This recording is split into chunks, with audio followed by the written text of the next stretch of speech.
Showtime. So here we are, Two Doctors Homestead with Strangely Strange.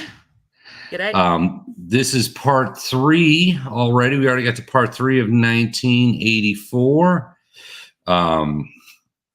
First part, we covered more of an introduction of the book. We really talked about the book, the themes and whatnot, genre, a little bit about the author. Second part, we really went through chapter 1. Right, it was mostly getting through chapter 1. We did touch a little bit on chapter 1 the first night. Now this is meeting number 3, and we're on chapter 2. So we ended, if I remember correctly, when he went to the secondhand store. Right, so he was in the Paroli district, and he went to the secondhand store, and he was checking some stuff out. Met Mr. Charrington, the proprietor of the little bit, like a little thrift store, basically, in the Paroli part of town. He was antiquing. He went antiquing. Right. Antiquing, and then he bumped into a dark-haired girl in blue overalls. I don't think they gave her name, on the street, and sort of panicked because he thought she was after him. So, and then some kind of the thought police.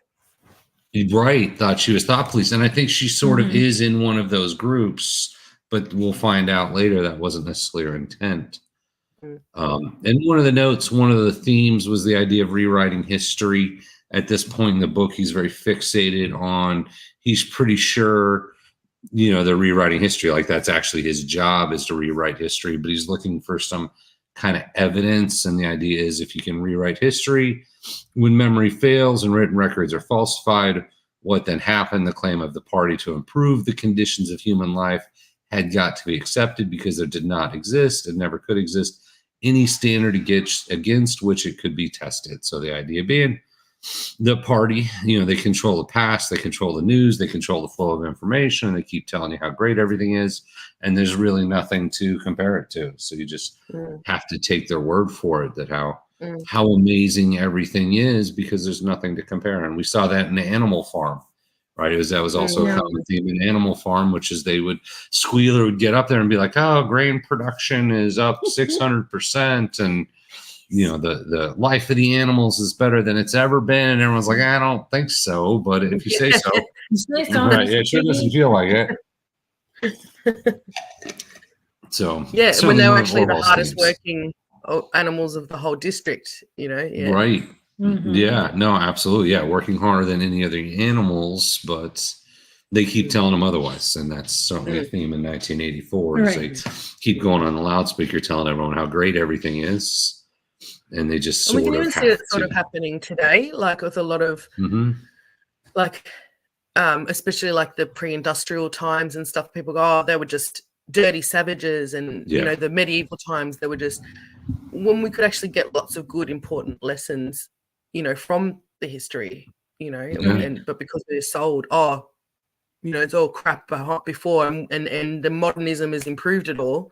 But is that the truth? We don't know. We can't, because we don't have that history to compare. Absolutely. Really. Yeah. Well, we see it all the time here. Right. Especially in an election year. Right. Yeah. I mean, people just spew things that they say are truths, and right, and they're not. I mean, you're living it. Yeah. Something that's totally opposite. And yet, right. You keep telling me how great everything is. Yeah. Which I guess they think if they just keep talking, they'll talk you. Believe it. You talk into believing it. Well, right. You say it enough times, and people start to believe it. Yeah. And all they've really got is just slogans. Slogans, no actual, policies, and just hoping people won't investigate further. Right. Absolutely. And if you do, it doesn't matter, because it's all censored anyway. Right. Just like 1984. Right. You go to look it up, and they changed it to that reality. Right. So, in 1984, reality is what they make it. It's what they make it. Yeah. Control the present, control the future, control the past. Yeah. Yeah. And it makes me worried for the website archive.org. Yeah.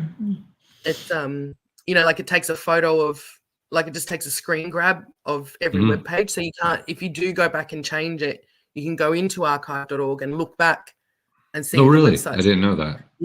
Yeah, I'm a bit worried. Data they're keeping. Yeah. It's a lot of data stored. Right. But yeah, so it'd be interesting to watch the journey of that over these censorship years coming. Yeah. Right. Absolutely. As things change subtly. So that was kind of book one, right? You know, we got the introduction, we got to know him a little bit, got to see his morning exercise routine. We went to work, falsified some documents. You know, just another day in 1984. Right. Hit the cafeteria. Had to, help the neighbor fix the sink. Right. Did a little plumbing for the neighbor. Kids were after him. Got to listen to some Duran jams on the radio. All right. Then he went to antiquing. Yep. So that's chapter one, book one. Yeah. All right. We'll go on to book two. Book two, chapter one. All right. At work one morning, Winston walks toward the men's room and notices the dark-haired girl with her arm in a sling. She falls, and when Winston helps her up, she passes him a note that reads, "I love you." Winston tries desperately to figure out the note's meaning. He has long suspected that the dark-haired girl is a political spy monitoring his behavior, but now she claims to love him. Before Winston can fully comprehend this development, Parsons interrupts him with talk about his preparations for Hate Week. The note from the dark-haired girl makes Winston feel a sudden, powerful desire to live. And there was quite the ordeal after he got the note. He didn't, since they're like always in surveillance, he didn't want to just take it out and look at it. Right, you can't just read it. He like dropped it on his desk or something, with the rest subtly, of the papers. Right? And then he like reads it, and I think he quickly burnt it. But there was quite an ordeal to actually look at the notes on the sneak. I noticed there's a lot of burning in the documents. There's a lot of burning documents. They might not have had shredders back then. Because that, Fahrenheit 451 was all about just the burn book, the books. Yeah. Probably didn't have shredders in the 40s. Well, yeah. That's what I'm guessing. I'm sure they did. I'm guessing. There was no just rip it up in tiny little pieces and throw it away. I guess somebody in the 40s glue stuff back together. They were good at that back then. Yeah. They were good with the tweezers. Maybe. Yeah. All right. After several days of nervous tension, during which he does not speak to her, Winston manages to sit at the lunchroom table, the same lunchroom table as the girl. So it was like an ordeal trying to work out how he could get into the lunchroom and actually sit close to her to sort of have a conversation. Right. They were watching each other, but not watching each other across the room. Everyone's under so much surveillance. Yeah. That you have to make it look like you're accidental or just random. You can't just walk up and talk to her or anything like that, just for fear. Yeah. For fear of the level of surveillance everyone's under at that time. They look down as they converse to avoid being noticed and plan a meeting in Victory Square where they'll be able to hide from the telescreens amid the movement of the crowds. They meet in the square and witness a convoy of Eurasian prisoners being tormented by a venomous crowd. The girl gives Winston directions to a place where they can have their tryst, instructing him to take a train from Paddington Station to the countryside. They managed to hold hands briefly. So there was like the POWs were getting bussed into the town, and there was the big crowd and the big push, and they sort of bumped into each other in the square, and they were able to kind of do their plan, have their little conversation there. And something that I noted down here. Yeah. Because the instructions are very detailed and long. And I'm just sort of thinking, if that was me, I'd be lost. Like I wouldn't be. Right. No, absolutely not. Yeah. Like that's a really good prepping skill. My prepping's a lot about skills because it's cheap. You can always learn. Yeah, sure. And so I'm just thinking memory exercises. That's a prepping skill. Because you never know. Be able to remember stuff. Yeah. It was complicated. Take the train, get off at this point, walk through the thing, no, it was complicated instructions. Yeah, I'd be lost. No. Yeah. I think our brains are just so full of junk from social media and everything else that we don't have that long attention span. Yeah, we probably did back in the day. We may have back in the day. Yeah. Yeah, I don't know. I know you're right. I remember I had about 25 different phone numbers in my head. Right. That's what I'm saying. Yeah. Yeah, right. That's what I'm saying. Back in the day, you just remembered everyone's phone number, remembered addresses. Like our brains used to work better. Mm-hmm. Yeah. We did. No, not so so much. we're so heavily reliant on memory aids. It's a good prepping skill. Something I've really like thinking about starting to do memory exercises and. Yeah, absolutely. Yeah. Right. No, that makes complete sense. Yeah. Yeah. No, I'm with you on that. Because I'd be lost. Right. Be like, hang on. What did you say? Wait. Right. Go back to the first part. Yeah. What's the first part? You said get on the train. Okay.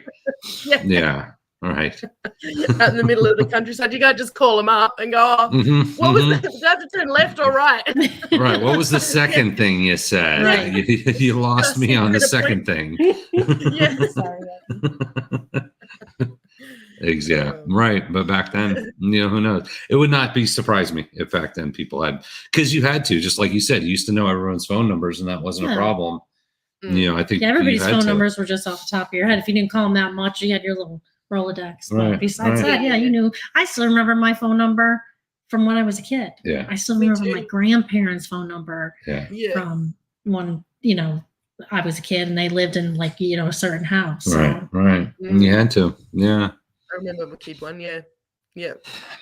But then I can't remember what I ate yesterday, so I don't know. Yeah. Right. Yeah. Maybe I'm just getting old. Right. Slipping. All right. Book 2, Chapter 2.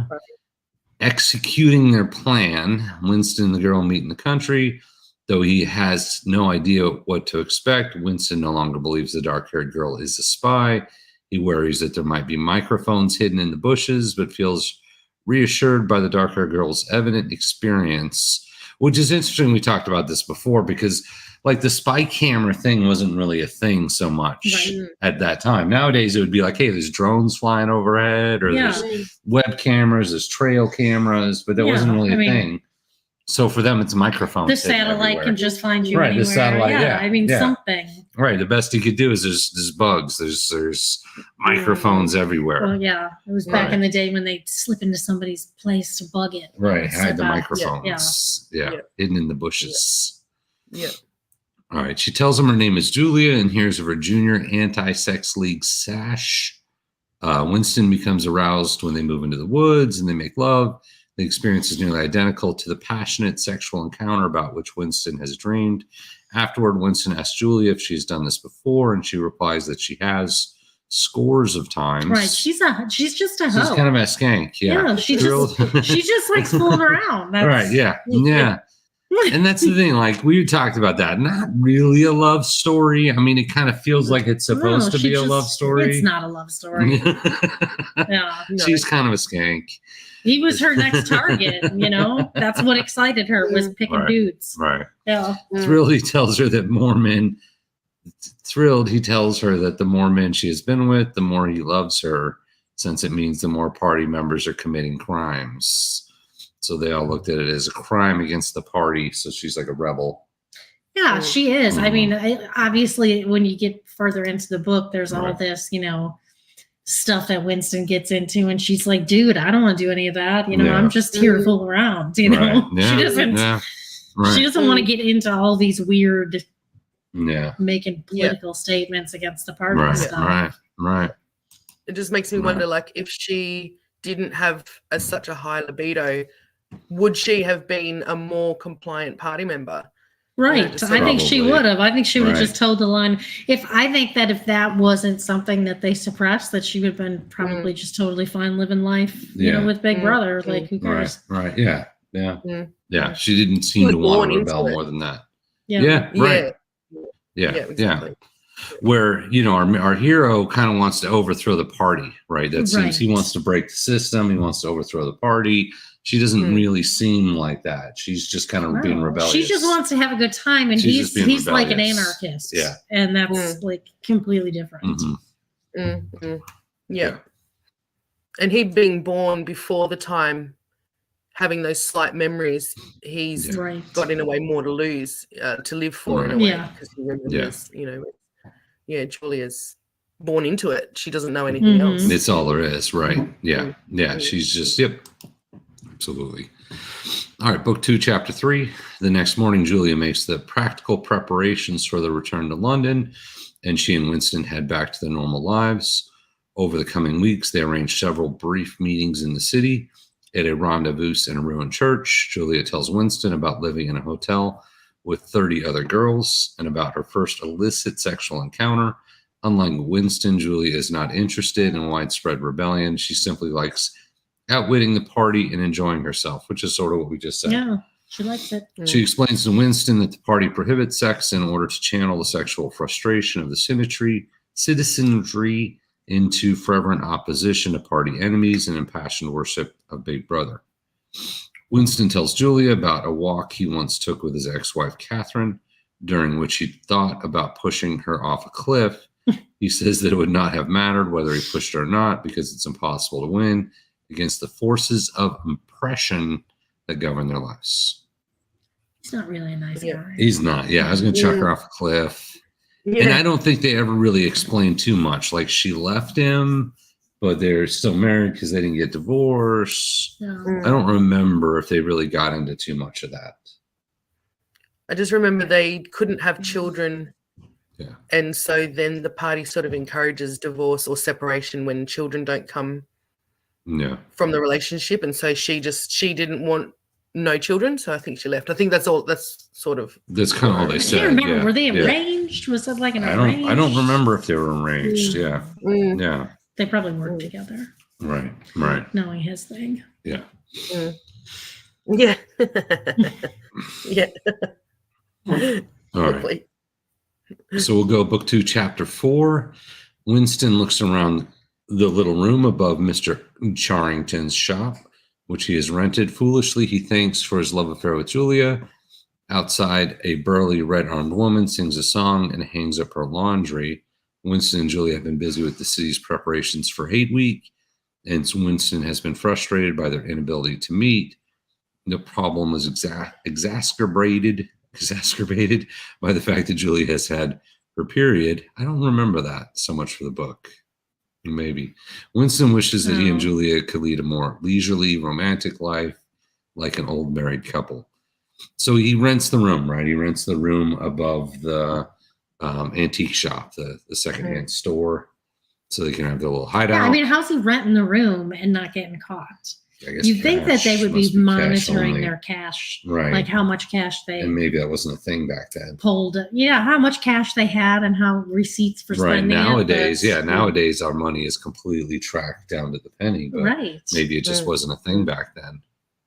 Yeah. I mean, I guess because even if you nowadays, if you pay with cash, it doesn't matter because that little camera sees that you bought those things and you put cash in at the store. So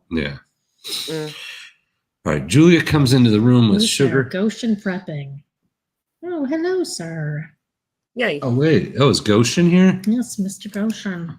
Oh, hey, welcome. Yay. Wow. We got a celebrity here. How are you doing, Goshen? We'll say hello. Yeah, we're talking a little bit about 1984.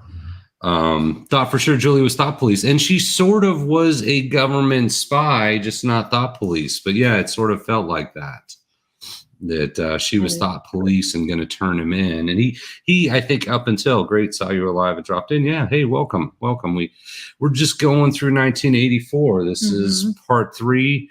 We're starting out on book 2, so it's just kind of fun going through the books here. I think this character. I think she's very, she's shallow. She's, right. Yeah. She doesn't have a lot of depth. Yeah. She's doing it just because she wants to, fool around, basically. That's what she wants to do. Yeah. He's just, maybe this is how it sparked him, a little bit of spark in him coming alive. Yeah. And then gets him into wanting to rebel. Yeah. Yeah, like most young people, they just kind of, because she's only, 19, 22, something like that. Yeah, she was young. Yeah, and he's apparently, he's an older person. Yeah. So, I guess it just, he gave him his little spark back, what he needed. Right. What he needed to kind of wake up. He was feeling trapped in the monotony. Yeah. Yeah. So if he hadn't met her, he may not have gone down this path. Right. Realistically. Yeah, no, absolutely. I mean, he had been kind of seeking this out. You know, he already had kind of thought that O'Brien was sort of a rebel as he was. But apparently he wasn't good at reading people.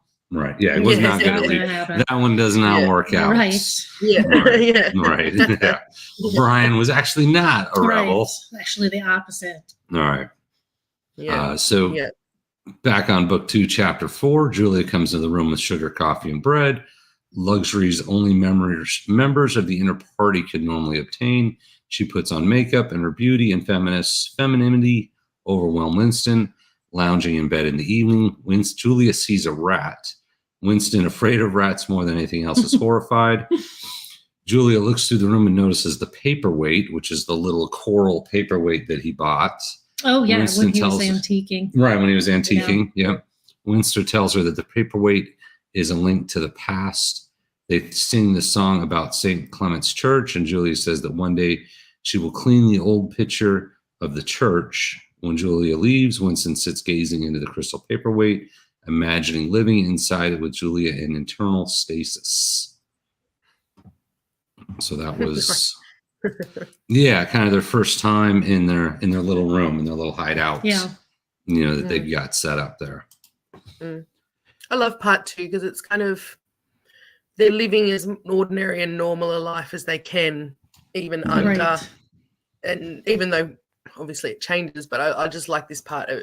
This was a bit of idyllic utopia almost within. It was. It's the happy time. It's the happy part of the book. Right. Right. They're happy together. They're able to kind of, as you said, live what feels like a more normal life. Absolutely.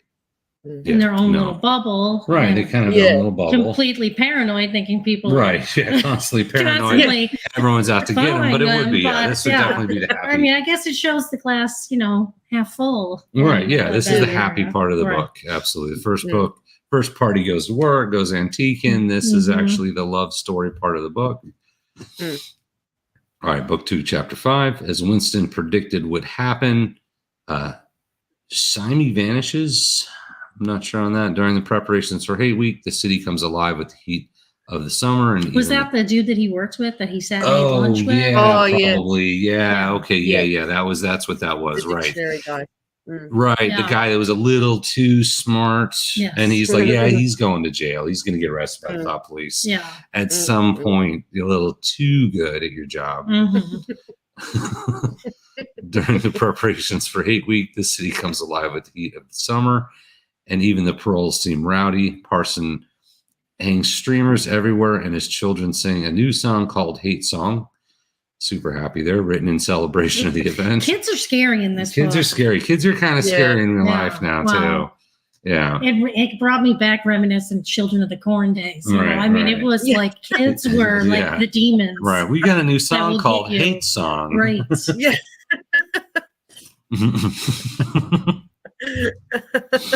Winston becomes increasingly obsessed with the room above Mr. Carrington's shop, thinking about it even when he cannot go there. He fantasized that Catherine will die, which must have been his wife, which would allow him to marry Julia. He even dreams of altering his identity to become a Prolly. Winston and Julia talk about the brotherhood. He tells her about the strange kinship he feels with O'Brien, and she tells him that she believes the war and party members like Emmanuel Goldstein to be party inventions. Winston is put off by her thoughtless lack of concern and scolds her for being a rebel only from the waist down, which is sort of what we already said. I mean, that's it. She has zero. She doesn't care about. She has zero thought politically. She doesn't care that she's controlled. Yeah. I mean, she's in her 20s and she just wants to have fun. Yeah, she's sneaking out and sneaking around, and that's it. No, absolutely. Yeah. Well, and that was the thing. Like, if they could have got married, then it probably would have all been okay. I'm going to go on a limb and say, even if they could, she would not have married him. Maybe not. That was not her intent. Right. Maybe not. I'm just saying, like, the whole sneaking around in that society, if they were able to get married, it probably would have been okay. Yeah.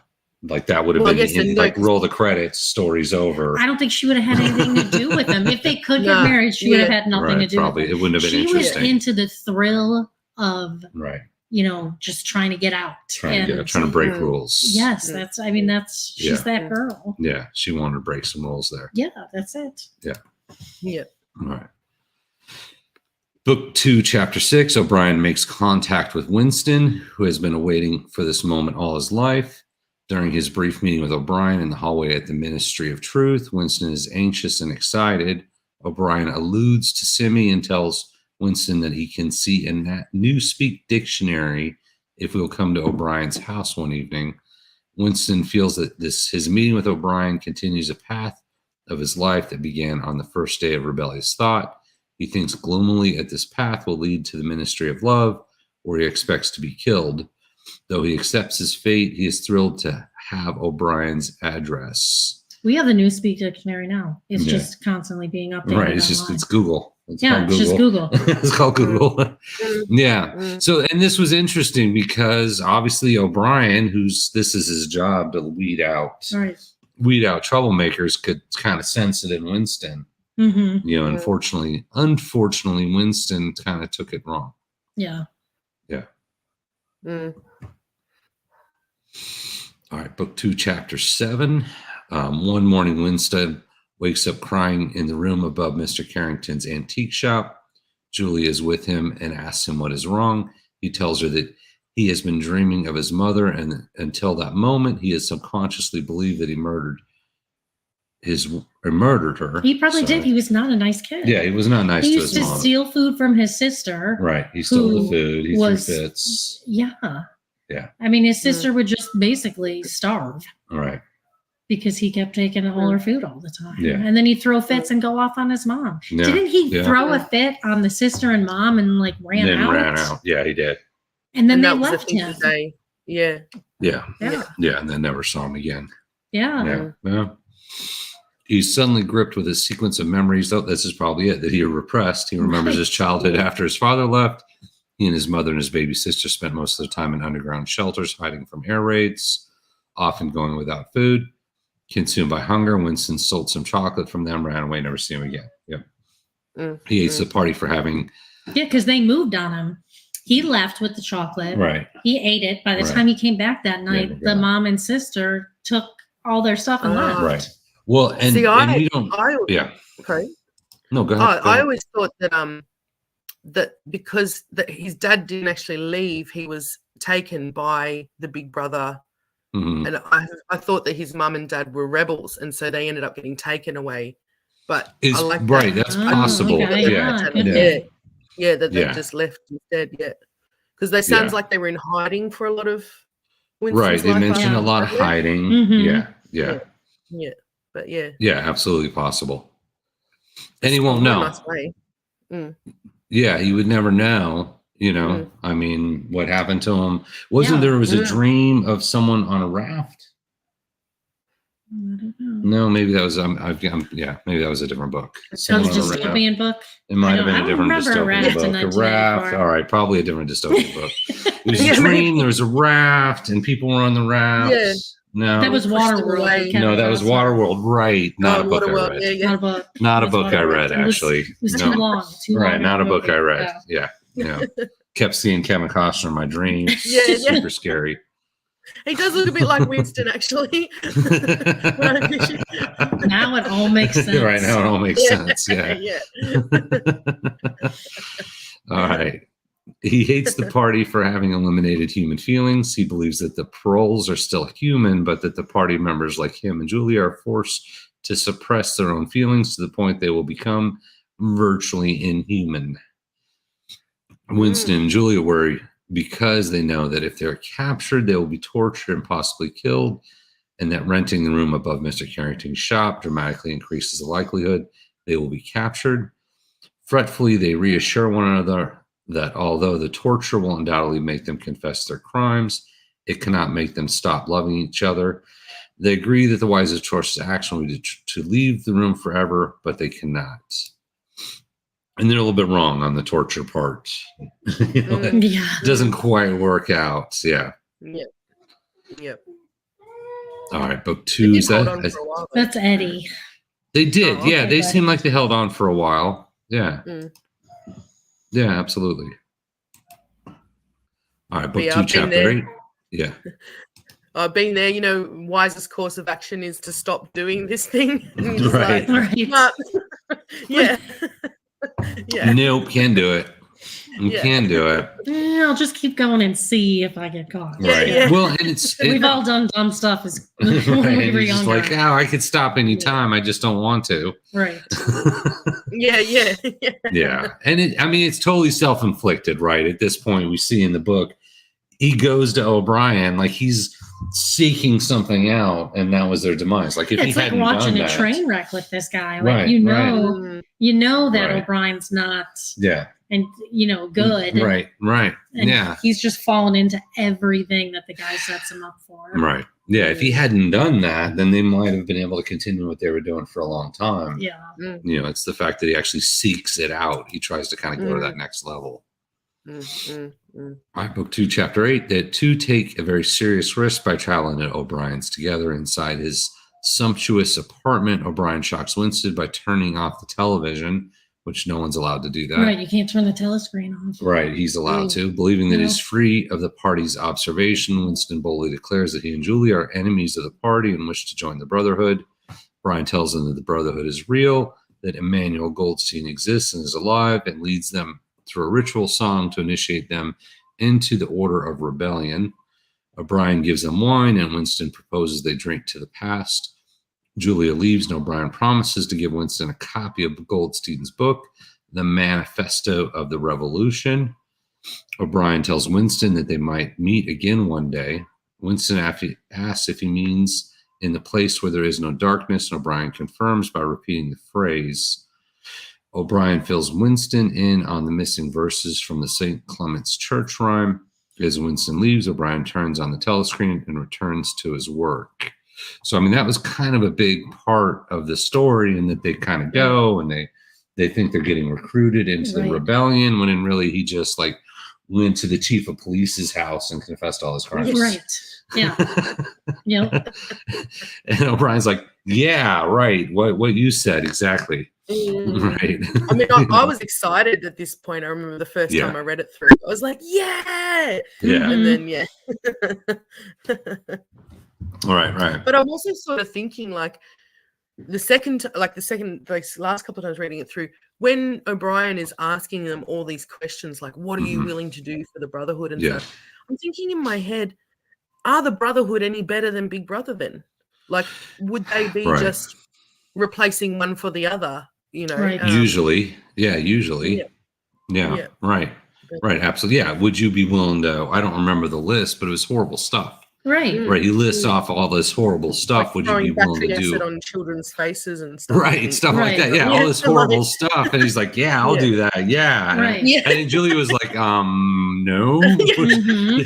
She was like, what? Because this book is so extreme. The Big Brother is so extreme, and this rebellion side is so extreme. It just shows how polarized and extremist everything is. There's no, like you said last week, Jay, can't you be in the middle? Like there's some normalcy there in the middle of seeing both sides of what's good for different, parties. But this one is like, no. It's a lot like what's going on now. Yeah. Tired of being suppressed, so you go to the complete opposite side. Yeah. And the complete opposite side isn't necessarily not oppressing you, just maybe just in different ways, Right. Yeah. Right. All right. But the Brotherhood's no better. Probably not. Yeah. If it even exists. Like it's unclear if it even actually exists still at this point. Even rebellion. Right. Yeah. Even at this point in the book, it's all confirmed. As you said, you're like, he found the Brotherhood and they're going to be secret agents and all that. It could just be how they weed out people. How they weed out people. Yeah. Right. Yeah. They have this fabricated, bad guy that they actually control. Right. Yeah. And then they're. Or it could just show how paranoid Big Brother is of people going against them. Right. Because everybody's paranoid. Yeah. And once again, a parallel to Animal Farm, because you had Napoleon.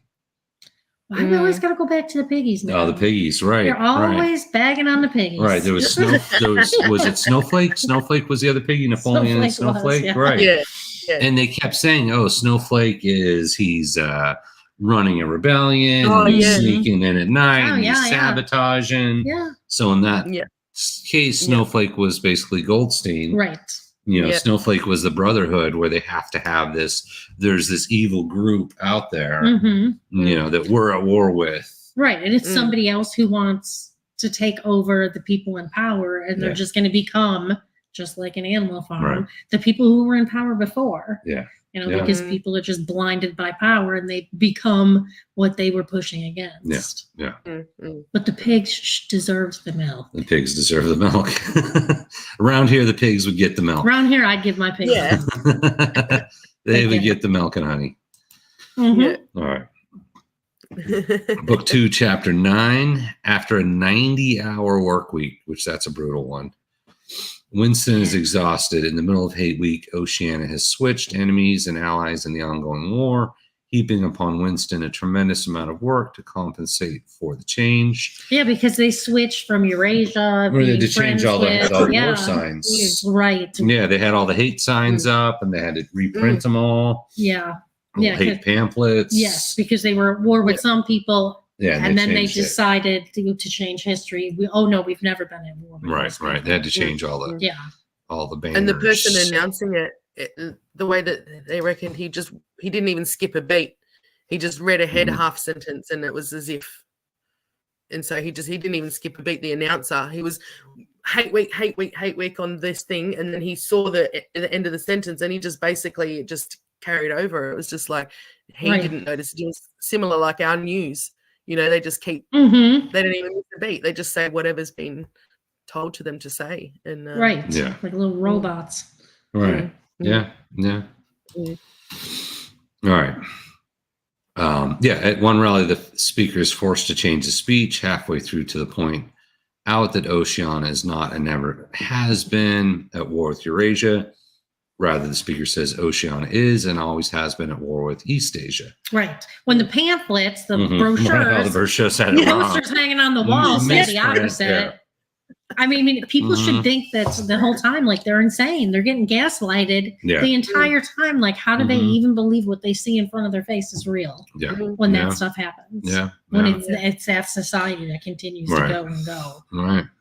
Where we're heading, I think I'm worried. It feels like it.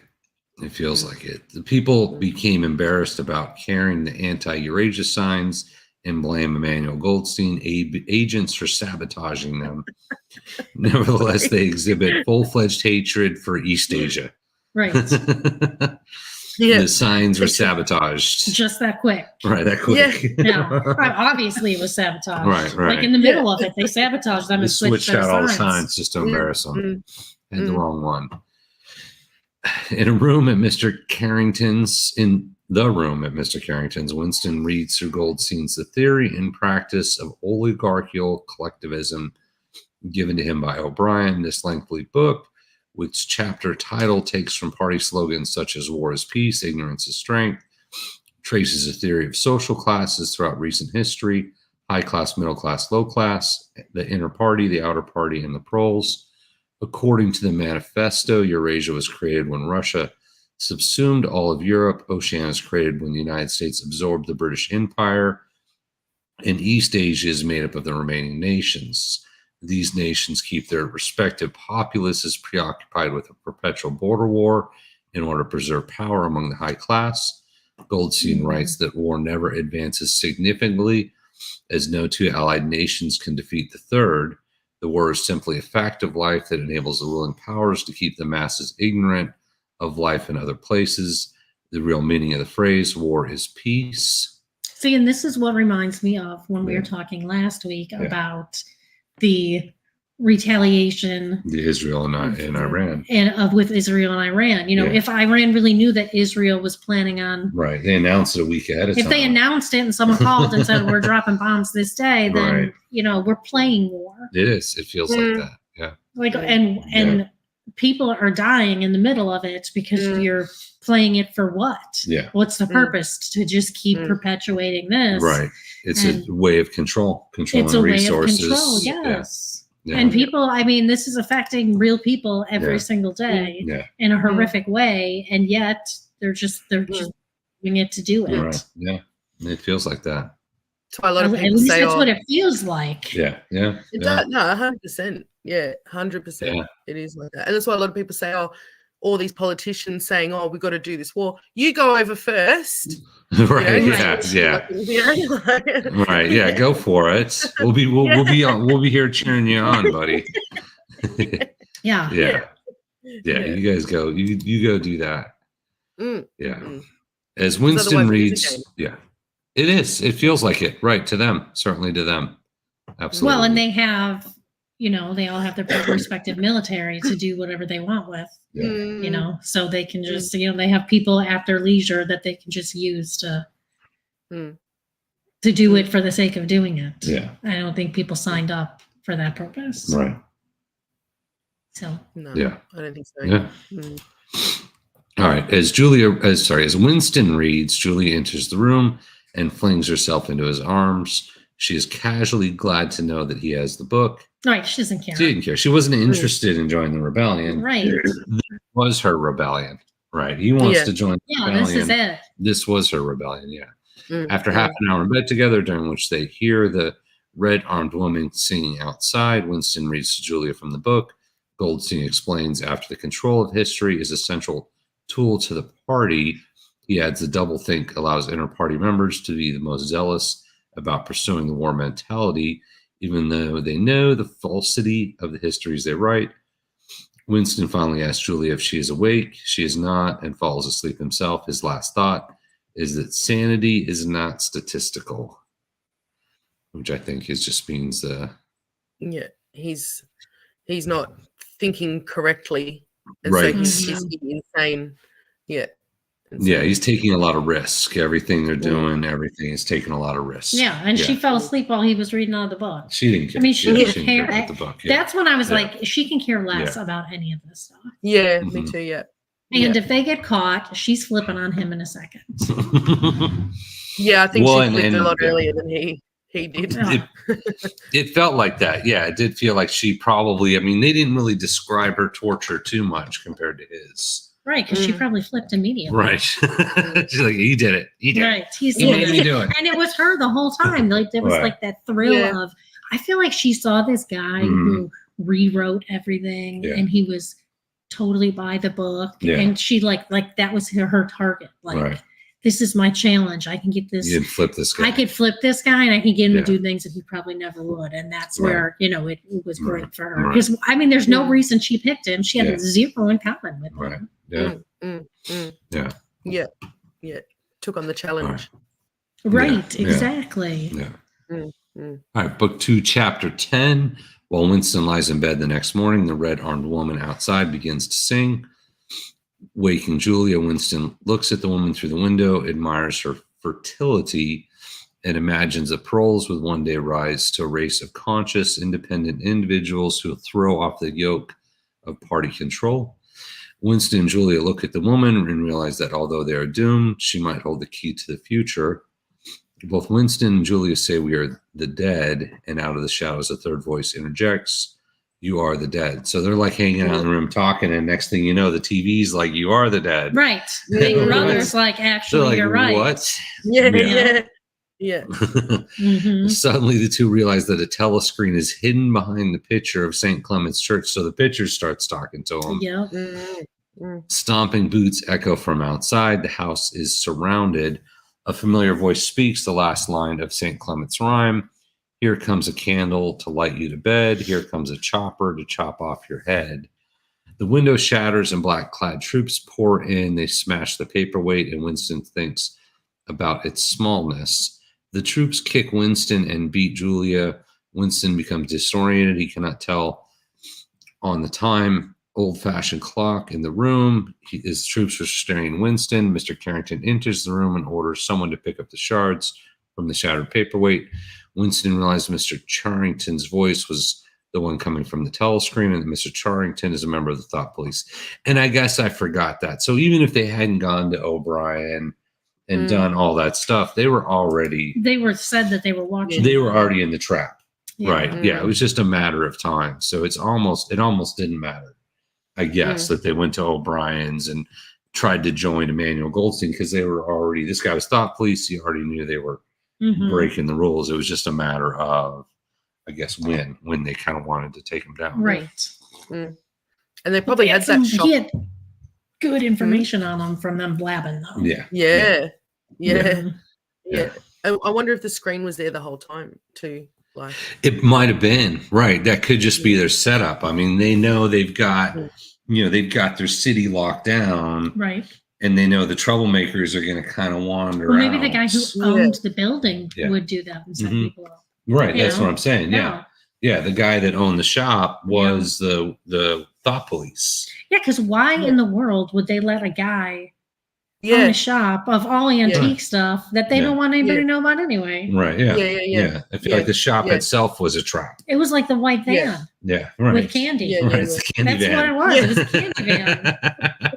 Trying to get people to come in. Right. Yeah. No. Because the type of stuff I had in there was all semi-contraband stuff. Right.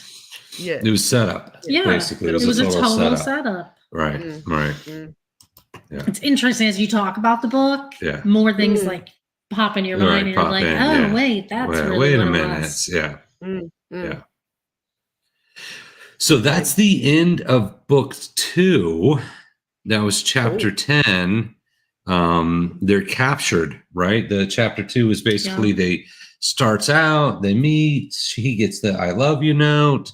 They sneak out into the woods with the over complex directions to get to the woods. Yeah. We talked about that. Me and Jay said that there's no way we would have made it. Yeah, and I can remember that at all. We wouldn't have got caught, Jay, because we wouldn't have remembered how to get there. Right. No idea how to get there anyway. Yeah. It's too complicated for me to remember. Yeah. I would have just been wandering around picking wildflowers by the end of it. Like, oops, guess this didn't happen. Exactly. Yeah. Oh, that's funny. I think we stopped there. Yeah, I think we stopped there for tonight. The last book 3 is, I think it's only 6 chapters. So we might get through it pretty quickly. We'll see on that. We'll pick that up next time. A lot to talk about, a lot of symbolism, of course, in the final book 3. And it's the torture, the big torture scene, the re-education of the main characters. Right. That's 2 + 2 = 5. Yeah. Absolutely. Yeah. So we had talked about after this, because we're going to probably, I feel like one more week, right? That'll be part 4. We'll get this one done on going for the Iron Heel. Are you both good with doing the Iron Heel next? Okay. Yeah, I'm fine with that. Okay. All right. I already read it. I read the Zero Sum Conclusion. And then I'm actually reading book 521 or document 521 right now, which is another one of Thomas Lipinski's book. And that's interesting because that one it's sort of like a national treasure, ancient aliens. They're in South America looking for Mayan treasure. Oh, okay. Yeah. And there's a little alien spin. So I've been reading that one right now. That one's kind of fun. But Iron Heel, I think that'll be a good book. It's going to take a little bit aliens to get through like ancient aliens? Like ancient aliens. Okay. Yeah. Not aliens like... Not like modern aliens. Not like that world. book we read. What was that book? Slaughterhouse 5. Yeah, with the Slaughterhouse 5. The, weird aliens. Trailfamadorians. Trailfamadorians. No Trailfamadorians. This is more ancient aliens kind of stuff. Okay. Looking for buried treasure. So that one's actually been pretty good too. So we'll hit Iron Heel. I think that was Jack London. I'm trying to go off memory here. I don't know. Yeah. You're saying yes on Jack London. Great book. That might take a little time to get through. Is it a long book? It felt like a long book. Oh, okay. Yeah, and it's 1908. I'm making stuff up. Oh, that's the 1908 one. 1908. Okay. Seems to jump between California and Chicago. Okay. Well, that's me and you. Right. That's And it's a socialist revolution in America. against Is California the ideal. against Chicago?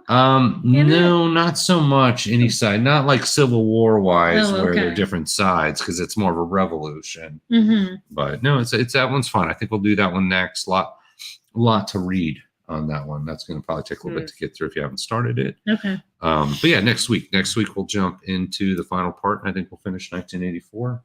We'll do Iron Heel, and then we'll get into Zero Sum Conclusion. Okay. That Sounds works great for me. Yeah. All right, guys. Yeah. Should we wrap up early? We'll wrap 'em up, Any then. thoughts on where we're at in the book, or we want to kill it a little bit early? I do have a little slight note about, and just something maybe we can take away with us, Sure. is that throughout history, I've noticed that the civilizations that have the least oppression to them as people are when the leaders and the people are working together and they have a more intimate relationship. And it's when we start separating to such a degree our leaders from the people they're leading, and that's when we start getting these power issues and the oppression. That's just my opinion. Right. And I agree. Yeah, absolutely. Mhm. And so community and connection are always going to be the key to I think everyone's happiness. That's just my takeaway from I think all that's No, I would agree. Absolutely agree with that. Yep. Yeah. Yeah, the more minions and more layers, right? I think the less connected. Right. That makes you a get lot of so sense. far away from reality. I mean, I used to even say that to, the director that I had worked for, the executive director. I'm like, if you want to claim that you're broke as a company, then act broke. Right. Stop spending exuberant amounts of money on stuff that we don't need. Yeah. And then saying you can't give employees raises. Right.